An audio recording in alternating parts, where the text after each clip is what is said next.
Oh, hello is going to be your boy Gomi, and we're going to be breaking down the fourth fight on UFC 290. This is going to be a fight between a lightweight division veteran and a lightweight division next-gen up-and-comer. This fight was actually supposed to happen 3 months ago in March. Yes, the pay-per-view in March, the first pay-per-view, 285. It was supposed to happen. It didn't, but they rebooked it, and it's still a pretty nice matchup. We're going to be looking at Jalin, the Tarantula Turner, versus Dan the Hangman Hooker, a lightweight matchup. This is an interesting and intriguing one, and I feel it's a little bit more lopsided than even we think, to be perfectly honest with you. So, let's just get right into it. Jalin Turner is going to be 28 years of age, very young, 13 wins, 6 losses, 90 knockouts, 4 submissions, 6'3" in terms of height. How the hell did both these guys make lightweight? What the hell? Southpaw stance, 77-inch reach advantage, a 0.89 takedown average, a 51.16% significant strike accuracy, a -230 favorite. Jalin Turner has significant wins over Brad Riddell and Jamie Mullarkey. Dan Hooker, Dan the Hangman Hooker, 33 years of age, 22 wins, 12 losses, my God. 11 knockouts, 7 submissions, 6 foot in terms of height. Switch stance fighter, 75-inch reach, disadvantage, a 0.85 takedown average, a 54.57% significant strike accuracy. Now, this fight's a little bit harder one to comment on because I do think Jalin Turner is the better fighter overall currently, because Dan Hooker has just lost so much over the years. He's literally just lost his soul, basically, mainly from that Dustin Poirier fight, which is my favorite fight of all time. But that took everything out of Dan. The exciting prospect, Dan Hooker, that was taking these guys out, showing lots of talent and skill. The guy who knocked out Gilbert Burns. The guy who went to war with Paul Felder. The guy who KO'd Vic before was cool. He's gone. He's gone. Dan Hooker is coming off a win. Jalin Turner is coming off a loss. But let's look at who Jalin Turner lost to. Mateusz Gamrot, who I'm still pretty high on. I still think Mateusz Gamrot has a lot for it. It just, he needs to pick up the striking game. He needs to increase his striking. It's gotten better, but it's still, he relies too heavily on the grappling, and the top 5 is probably going to eat him up, to be honest with you. Jalin Turner, though, had went on a pretty good run, though. Finished Brad Riddell. First round, I did not expect that, to be honest with you. Yes, Brad Riddell's not the best of win, ended up being not as great as we all hoped he was, but the fact that he still took him out in 45 seconds is pretty insane. Jamie Mullarkey knocked him out. That was a pretty solid win overall.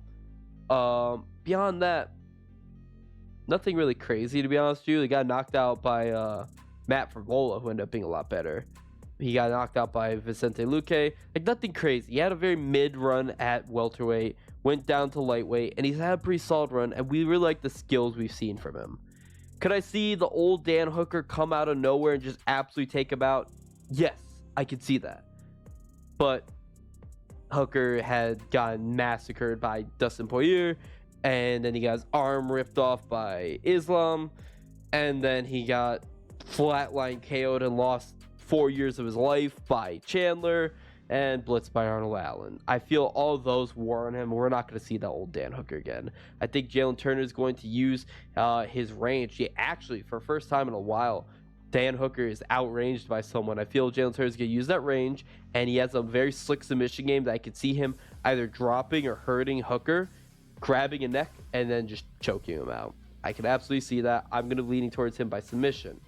Dan Hooker's keys to victory: bringing back the old Dan Hooker and like showcasing that elite striking skill he once had. He has really good kicks to the body. Those teep kicks to the body are going to be a good weapon for him. Just make sure you don't get caught and countered by Turner. But that's something he could use. But one of his main weapons is knees. He's very good at dragging his opponent's head down and his knee up at the same time, but at a higher range than you think. Like, you think they're going to pull the head down to the midsection. He pulls their head down to probably like their shoulders, but then the knee comes out of nowhere, way higher than you expect, and it just does damage. Not going to do that in the taller fighter. Not going to do it on the taller fighter. Dan Hooker does have solid boxing combinations, that switch stance style, and I can see him pushing up Jalin Turner against the fence and just unloading, but then I could see Turner countering him. I did like how Dan Hooker fought against Nasrat Hakparas. He did lean on his wrestling a little bit too. I did like how he fought that fight, but I don't know, man. I just feel everything's leaning towards Turner. The only problem is we don't have enough data on Turner. Like, yeah, I've detailed like some of these guys he's beaten, but those are like, that's not a lot. That's not a lot, and that's not enough of guys to say, okay, cool, Turner's got this. He's clearly leagues above. I think he's definitely better right now than an aged Dan Hooker, but not by a huge margin. I don't think those odds should be that wide. Maybe make him more of a pick 'em, because I still can't see Dan Hooker winning and everyone going, oh, these next gen lightweights weren't all that, because we haven't seen enough from Turner. Malarkey and Riddell are not going to be better wins than, honestly, Nasrat and Paul Felder. Oh, God, how long ago was the Paul Felder fight? 2019. Regardless, I just think that the tools that Turner has and the age difference is going to be enough, and then the less wear and tear. I just feel it's just a withered Dan Hooker, and I feel this might be the end of the Hangman. Granted, I did say Claudio Puelles I thought would submit him, but we saw how Claudio Puelles was absolute trash. So garbage, I'm going to close out that tab.